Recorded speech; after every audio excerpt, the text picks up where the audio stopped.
tenho certeza que Deus tem um presente para você. Amém? Marcos capítulo 1, a partir do versículo 40.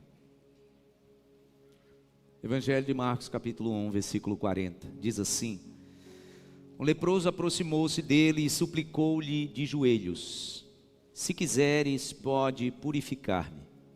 Cheio de compaixão, Jesus estendeu a mão, tocou nele e disse: quero, seja purificado. E imediatamente a lepra o deixou, e ele foi purificado.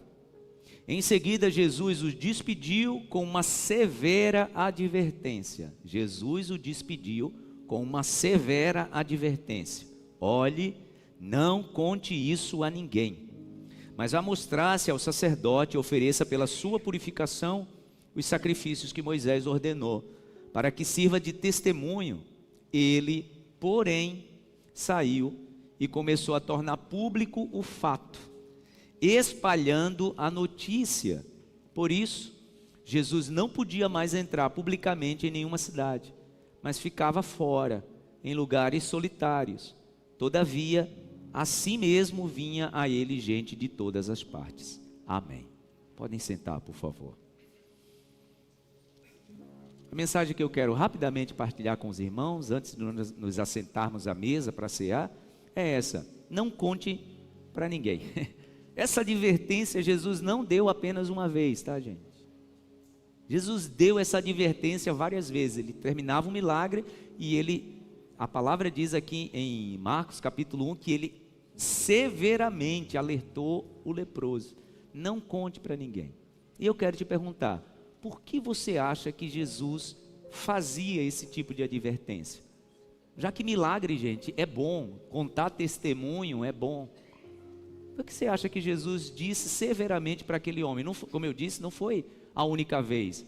Quando ele ressuscita a filha de Jairo, que lá naquele quarto só tinha a menina que estava morta, Jairo, a esposa, Pedro, Tiago e João. Quando ele termina de realizar o milagre, o que é que ele diz para todos que estão ali? Olha, não contem o que aconteceu aqui para ninguém.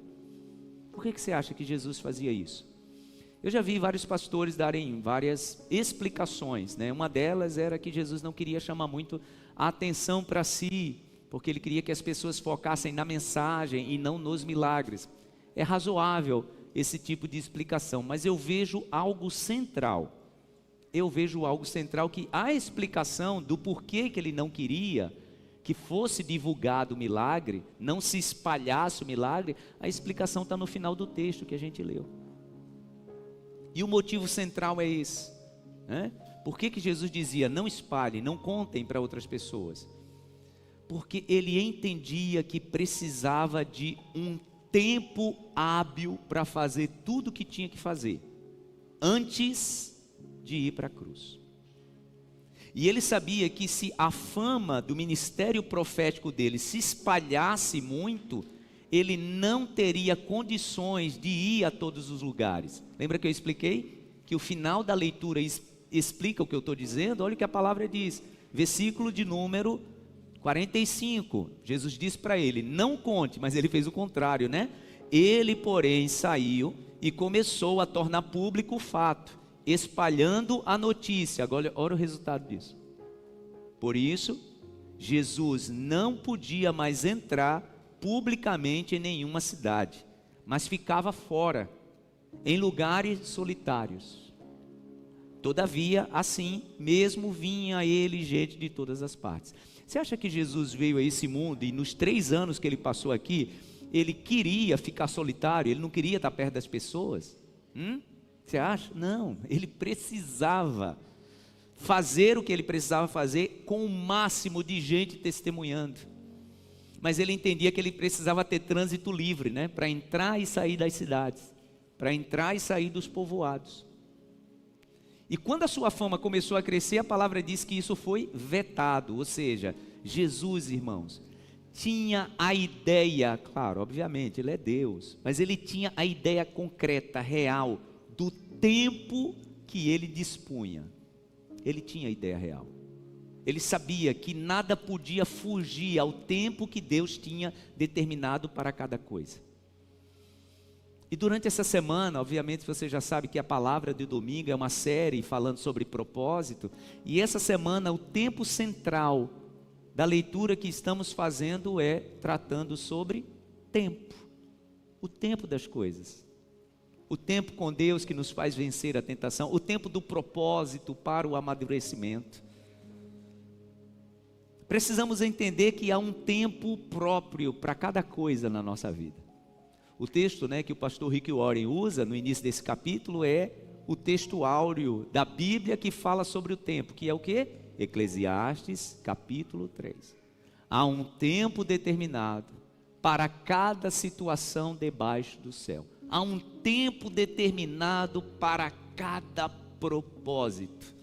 Quando nós não obedecemos o senhorio do tempo, irmãos, para o nosso desenvolvimento, nós nos atrapalhamos no discorrer da nossa vida.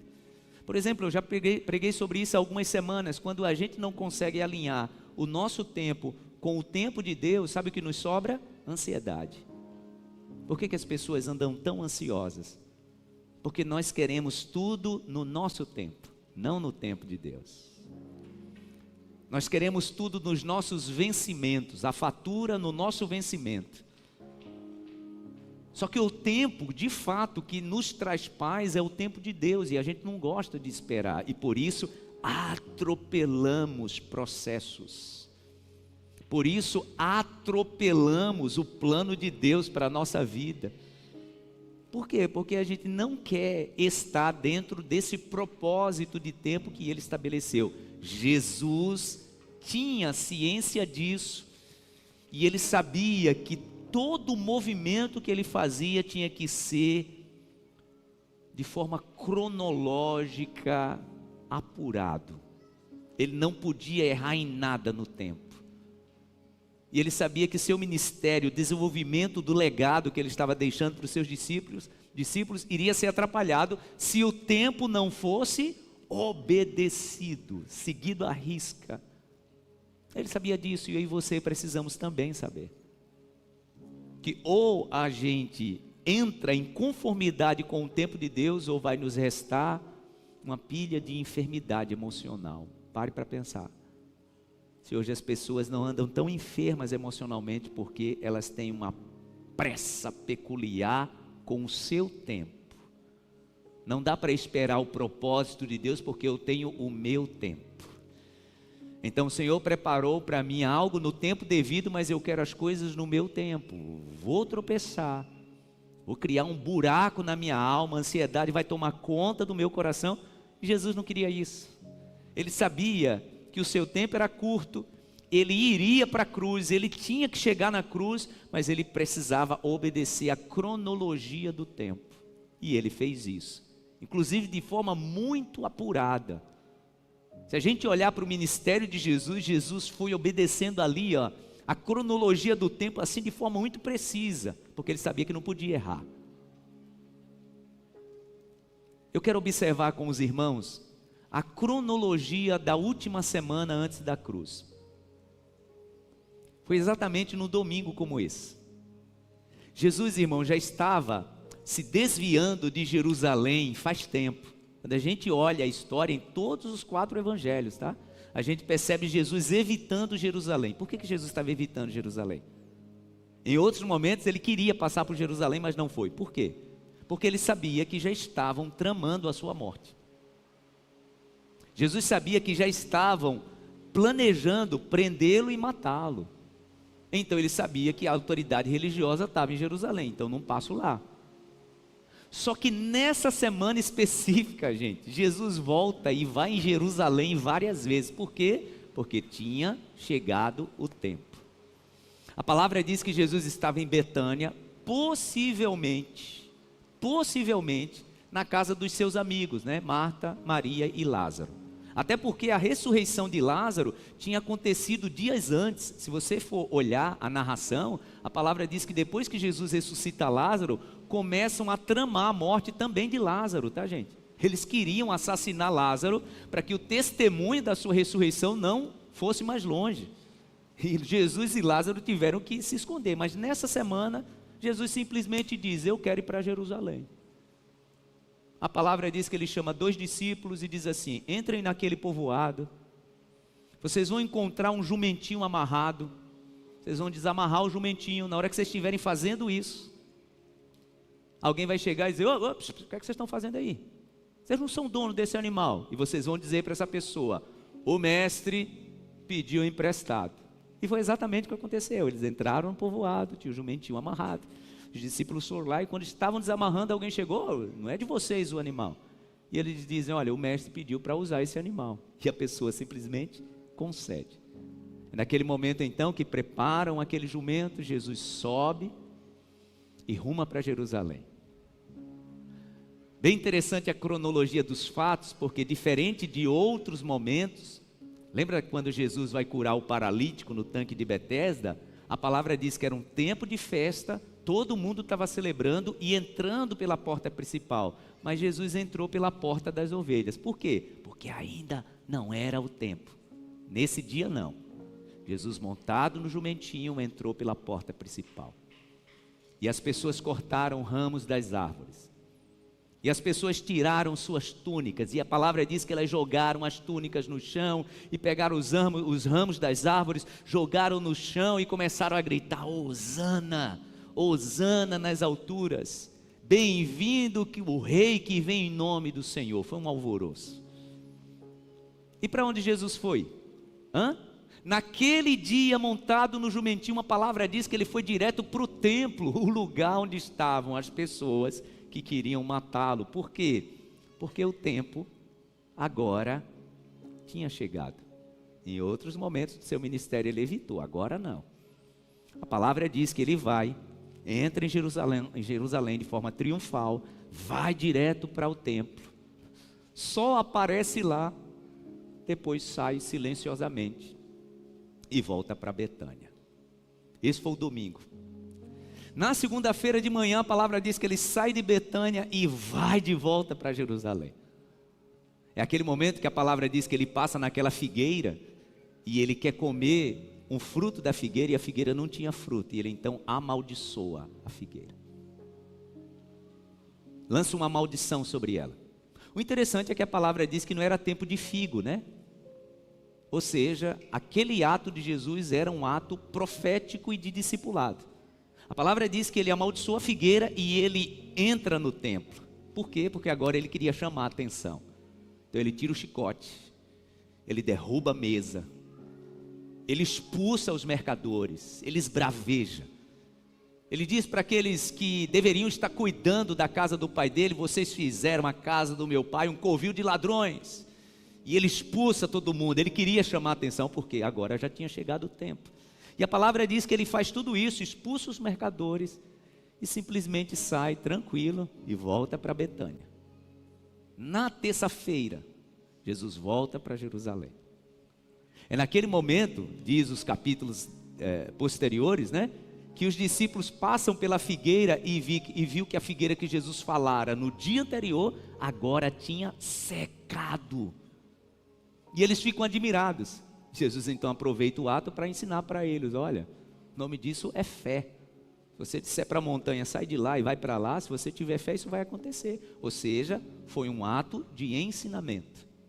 A palavra diz que Jesus então, depois que os discípulos veem a figueira, ele entra no templo e agora começa a debater, a contestar as autoridades religiosas. É naquele momento, eu falei sobre isso aqui domingo passado, né? Que Jesus está testemunhando o momento que as pessoas estão trazendo ofertório. Jesus olha e ele então destaca, vocês lembram? A oferta de quem que ele destacou? Daquela viúva. Foi naquela terça-feira. E ele então destaca, vocês viram qual foi a maior oferta? Aquela mulher que entregou 2 moedas de cobre. Jesus destaca a oferta daquela mulher. Depois então ele profere o sermão escatológico, né, de Mateus capítulo 24. E depois se retira de novo para Betânia. Na quarta-feira ele não vai mais para Jerusalém. É naquela quarta-feira que ele vai na casa de Simão. Simão prepara para ele uma refeição e é ali que ele é ungido com aquele nardo, lembra? O bálsamo que aquela mulher entrou, aquele perfume caríssimo que ela derramou sobre Jesus. E quando fez isso, a palavra diz que aqueles que estavam ali começaram a criticá-lo, inclusive um discípulo especificamente, né? Que desperdício! Poderia ter vendido perfume, dado dinheiro para os pobres. É naquele momento que Jesus diz: pobre? Os pobres vocês têm direto perto de vocês e vocês não fazem nada. Jesus então vai para cima de Judas, né? Que era o que estava mais indignado pela atitude da mulher. Jesus diz para ele: vocês estão preocupados com os pobres? Interessante que João, quando narra isso, diz: Judas estava preocupado lá com o pobre. Ele era aquele que roubava do saquitel do ministério de Jesus. Ele que metia a mão dentro do saquitel e roubava dinheiro para si. Então não estava preocupado com o pobre. Ele estava preocupado era com ele mesmo em criticar. Quando Jesus o repreende, a Bíblia não diz isso, mas é uma interpretação pessoal, tá, gente? Eu penso que é naquele momento então que ele, pela repreensão que recebeu, decide ir atrás dos sacerdotes que já estavam, né, o assediando, e dizer para os sacerdotes: pronto, eu vou te entregar o que você quer. Então é ofertado a ele as 30 moedas de prata. Então Judas faz aquela negociação, depois desse momento aqui, tá? Depois dessa ceia na casa de Simão. Chega então a quinta-feira. Vocês percebem que é uma cronologia? Porque tudo, irmãos, na ótica de Deus, segue um tempo. Por isso, no nome de Jesus, entregue completamente o teu propósito, o teu sonho de vida, o teu projeto. Alinhe isso ao propósito de Deus e entenda, a sua vida sim contará com o favor do Senhor. Mas enquanto, irmãos, nós estivermos medindo força com Deus, querendo as coisas no nosso tempo, da nossa forma, repito, só vai nos sobrar enfermidades emocionais. A gente olha para Jesus e vê Jesus durante todo o anterior momento do seu ministério, contando o tempo. Agora não, agora ele estava pronto. Então ele vai em Jerusalém várias vezes. Na quinta-feira, ele chama 2 discípulos e diz para eles: entrem no povoado. Vocês vão observar, quando vocês entrarem, assim que vocês entrarem, vocês vão observar um homem levando um cântaro com água. Isso era um absurdo naquela época, tá, gente? A cultura da época, homem não abastecia a casa com água, só as mulheres. Só as mulheres. Era responsabilidade das mulheres levar a água do poço para casa. Mas Jesus disse para os seus discípulos: vocês vão entrar no povoado e um homem vai estar carregando um cântaro com água. Vocês vão dizer para esse homem: o mestre está perguntando sobre o lugar que está preparado para a ceia. Foi o que aconteceu. Os discípulos entram no povoado, o homem está carregando o cântaro, e a palavra diz então que os discípulos dizem: olha, o mestre mandou dizer que o lugar está pronto. E ele: está pronto sim. Levam então os discípulos naquele lugar que nós conhecemos como cenáculo, né? Gente, cenáculo era um canto da casa muito comum a casas mais abastadas. Então a família vivia embaixo e tinha uma parte superior que era uma área de reuniões maiores, era chamada de cenáculo. Foi nesse lugar que o dia de Pentecoste aconteceu, né? A descida do Espírito Santo. A ceia também aconteceu nesse lugar. E a palavra diz que quando eles chegam lá, o ambiente está preparado para a ceia. Jesus então vem de tarde com seus discípulos, eles se assentam à mesa, e Jesus então celebra a primeira ceia com eles. É naquele momento que a palavra diz que ele então diz, né? Aquele que tomar o pão comigo, é esse que vai me trair. E é nesse momento que Judas toma o pão junto com Jesus. Jesus então olha para ele, né? Eu penso, tá, gente, que Jesus já não estava mais aguentando ver a cara de Judas. E diz para ele que você tem que fazer, amigo, faz logo. Tipo, não estou aguentando mais tua cara aqui. Judas já sai disfarçado, Jesus termina a ceia, entregando o pão, entregando o vinho, né? Dizendo exatamente as palavras que a gente vai dizer já já aqui na Santa Ceia, que Paulo diz que recebeu como revelação. E então, para surpresa de todos, Jesus pega uma toalha, coloca sobre na sua cintura, né? E a palavra diz que ele agora se ajoelha e começa a lavar os pés dos seus discípulos. É nesse momento da ceia. Alguns acharam estranhos, Pedro não queria, e Jesus então ensina para eles: olha, se vocês estão me vendo fazendo isso, imagina o que vocês não devem fazer. Se eu que sou o mestre de vocês estou fazendo, imagina o que vocês precisam fazer com aqueles que seguem vocês. A palavra diz que Jesus então traz as últimas instruções. A mensagem que eu ministrei domingo passado, a leitura que eu fiz, foram as últimas palavras de Jesus na ceia. Eles cantam um hino e a Bíblia diz que agora eles sobem para o jardim do Getsêmani. Era de noite, Judas já estava com os outros, e é naquele momento que Jesus já está com a alma profundamente angustiada, a ponto de só chamar os três mais próximos, né? Pedro, Tiago e João.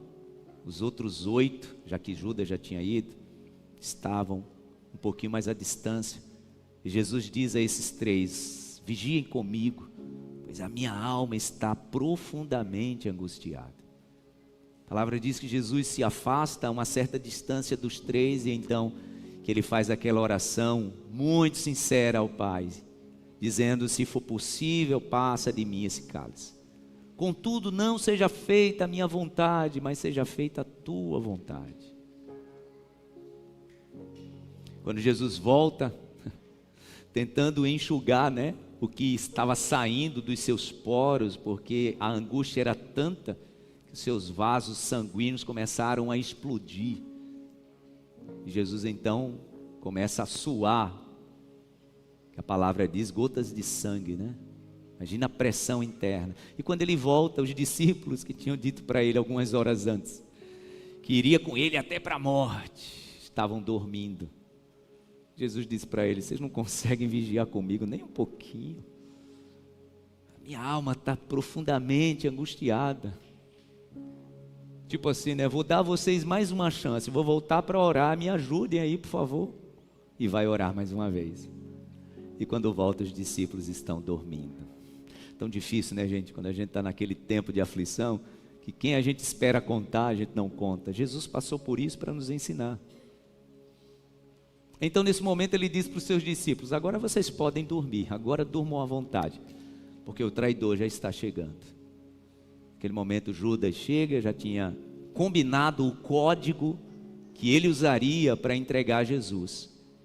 E então, Jesus é preso e levado dali para a casa do sumo sacerdote. E a gente continua na próxima semana. Não, a partir de agora vai ter uma peça que vai dizer para você como é que termina. Vamos cear? Está começando a semana de Páscoa. E o nosso coração está cheio de expectativas sobre presentes que Deus ele tem para nós. Segure na sua mão o corpo de Cristo. Segure na sua mão o sangue de Cristo. E vamos com alegria celebrar a Santa Ceia do Senhor.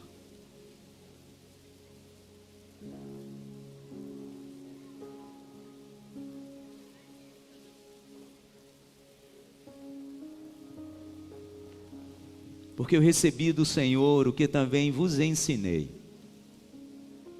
O Senhor Jesus, na noite em que foi traído, ele tomou o pão e, tendo dado graças, o partiu e disse: tomai, comei, isto é o meu corpo que é dado por vós. Façam isso todas as vezes que comerdes em memória de mim.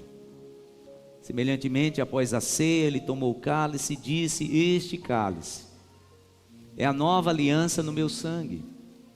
Façam isso todas as vezes que o beberdes em memória de mim.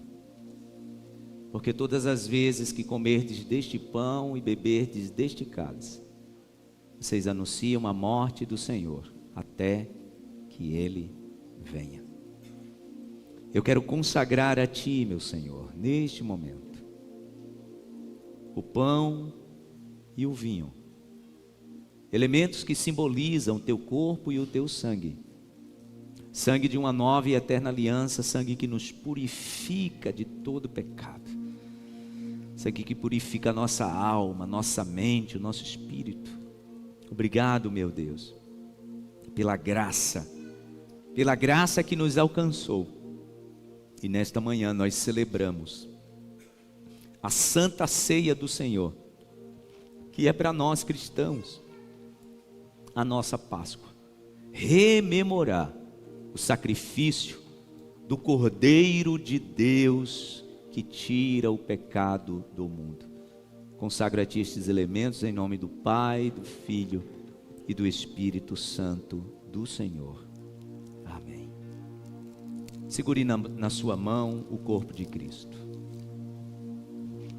Levante-o na sua mão direita. Faça um pedido especial ao Senhor. Temos ouvido muitos testemunhos desse momento. Quanto Deus tem realizado milagres a partir desse momento, daquilo que você tem pedido com fé, aquilo que você tem colocado em fé diante do Senhor. Peça com fé ao Senhor, no nome de Jesus. Obrigado, meu Deus, pelo sacrifício de Jesus na cruz do Calvário. Nos redimiu, nos purificou, nos lavou, nos deu nova vida. Te agradecemos. Amém. Comamos o corpo de Cristo.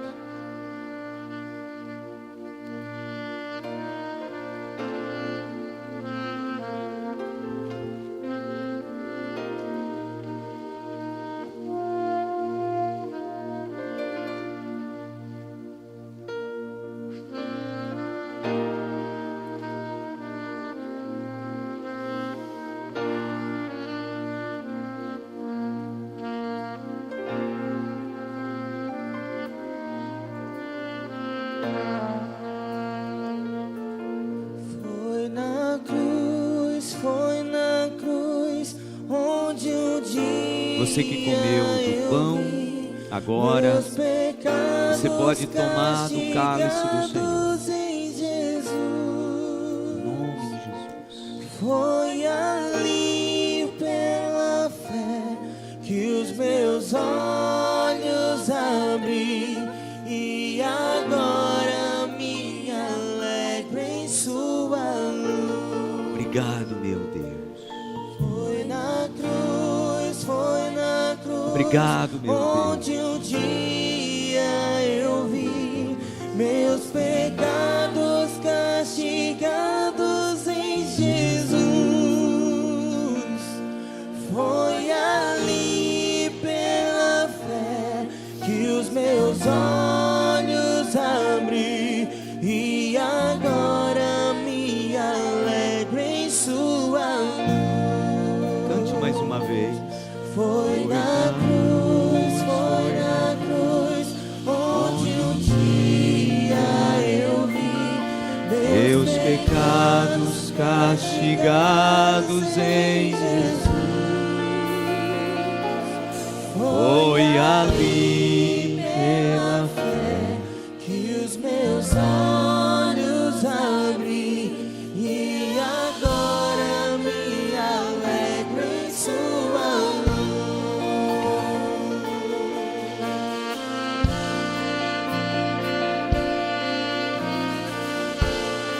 Seja cheia do Espírito Santo de Deus. Seja cheio do Espírito Santo de Deus. Seja cheio do Espírito Santo do Senhor. Seja cheio do Espírito Santo do Senhor. Se encha dele nesta manhã. Esse é o momento de renovar a tua aliança com Deus.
sangue lavando, mais alto que a neve ser. Receba o Espírito Santo sobre a sua vida.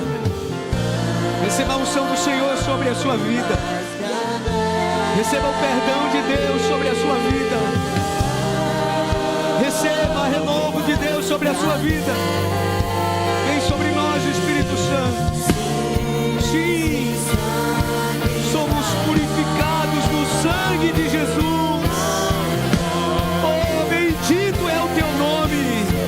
Algo mais que a neve. Algo mais que a neve.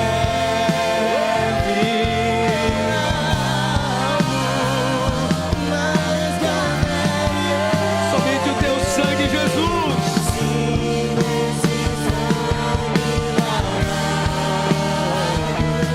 Mais alto que a neve. Você pode aplaudir ao Senhor bem forte. Oh, bendito é o teu nome. Somos livres em Cristo Jesus. Graças a Deus. Abençoe quem está perto de você. Uma palavra de bênção. Declare essa palavra. Se for alguém da tua família, dá um cheiro. Aproveita para dar logo um cheiro nessa pessoa. A bênção fica mais completa. Quero pedir que você se sente no seu lugar e vamos